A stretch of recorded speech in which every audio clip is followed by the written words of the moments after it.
বকের মতন এক ধরনের পাখি, অনেক বড় সাইজে।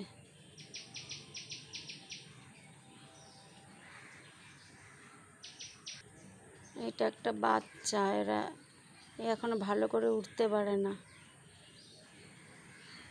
এরা গাছের অনেক উঁচুতে বাসা করে থাকে।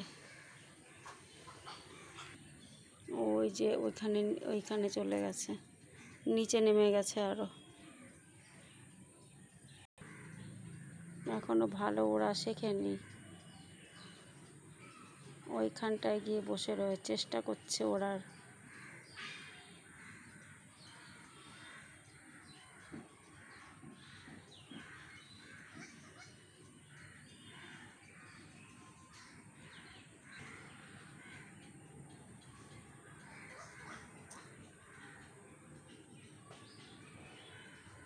ওই উপরে উঠার চেষ্টা করছে।